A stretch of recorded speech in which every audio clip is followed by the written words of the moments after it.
Welcome back to the Sleeperhold Society podcast, the only wrestling podcast where high-octane body slams meet deadpan commentary. I'm Joe Rogan, joined by two very special guests today, Batman, who somehow found time between brooding and battling Gotham's rogues, and the one and only Keanu Reeves, here to prove he's the John Wick of wrestling analysis. Justice doesn't take a night off, Joe, and apparently neither do I when it comes to watching Raw. Ooh, the storytelling, mind-blowing, the headlocks, even better. Let's dive in, yeah? This week's Raw gave us everything legends, betrayals, and at least one match that made me question the meaning of life. We're talking Hulk Hogan versus Roman Reigns, because why not? And a surprisingly intense confrontation between Alexa Bliss and Io Sky. Stick around, folks. It's going to be a wild ride. All right, let's get into the match card. First up, we had Bianca Belair, 23, taking on Liv Morgan and Piper Niven. Guys, thoughts? Bianca's athleticism was like, whoa, but Liv and Piper, they felt like they were stuck in the Matrix. Bianca was efficient, strategic even. Liv Morgan, all heart but no plan. Piper Niven, strong but distracted. A performance worthy of Arkham's chess club. I don't know, Batman, Piper looked like she had the strength of Bane, but the coordination of Alfred, no offense to Alfred. Moving on, Seth Rollins, 15 versus Jimmy Uso. Now, this one felt personal, didn't it? Jimmy's energy, solid. Seth, a little too smug. But man, the crowd ate it up. Rollins plays the long game. Jimmy fights like someone who forgot the stakes. He's faltering, Joe. The USOs are vulnerable. Exactly. And Seth knows how to exploit that. All right, let's talk about the battle of the big boys, Kit Wilson versus Otis. Batman, does this remind you of Gotham's underground fight clubs? No, this was far less coordinated and significantly more painful to watch. Fair point. Keanu, your take? Kit Wilson's win felt earned, but Otis, he needs a boost. Maybe some Zen training or more protein shakes. Now, Alexa Bliss, 20, taking on Io Sky. That was a statement match. Bliss isn't playing around. She's on a roll. Io, though, she might need to unplug, reset, and come back stronger. Maybe take the red pill. Io is overconfident. Bliss exposed her. The cracks in the Doomsday Circle are growing. And let's not forget Bray Wyatt versus CM Punk. Bray looked like he'd been summoned by some dark force to take Punk's lunch money. Dark, mysterious, and poetic. Bray's energy felt inevitable. CM Punk, he's losing his edge. Anarchy Inc. is unraveling.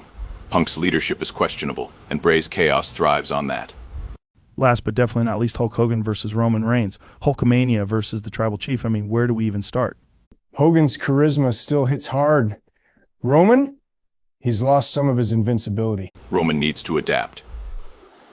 Hogan didn't out-wrestle him, he outsmarted him, and that's a dangerous precedent. Let's switch gears to the promos. First up, Hulk Hogan calling out Randy Orton. Guys, what did you think of Hogan's speech? Hogan's words were nostalgic, but his delivery, a bit theatrical for my taste. Still, it got the point across. It was like watching a vintage film. Dramatic, but effective. Randy's rebuttal, though.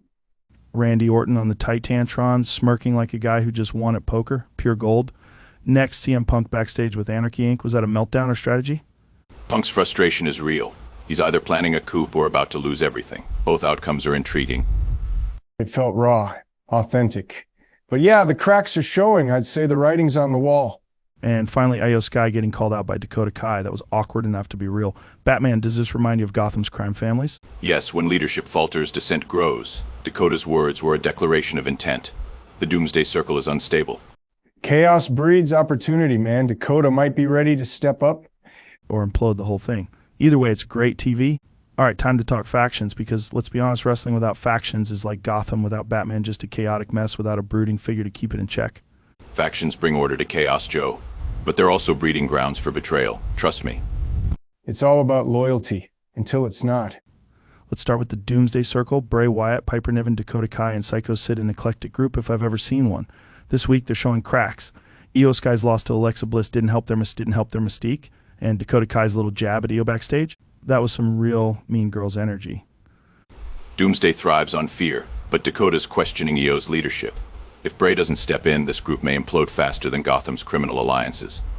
It's like watching dominoes fall in slow motion, and Piper Niven, she's a powerhouse, but she can't carry the group on her back. Meanwhile, over in Heirs of the Throne, Randy Orton and Hulk Hogan seem to be playing the world's weirdest game of chess.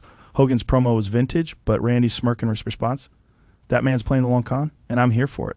Randy is calculating, Joe. He doesn't make moves without purpose. Hogan should tread carefully. It's like Randy is Neo and Hogan's stuck in 1999. The clash is inevitable. Finally, let's talk Anarchy Inc. CM Punk is one bad week away from snapping like a twig. Liv Morgan's silent stares and Drew McIntyre's passive-aggressive head nods aren't helping. Are we witnessing the slow demise of this faction? Punk thrives on rebellion, but rebellion needs direction. Anarchy Inc.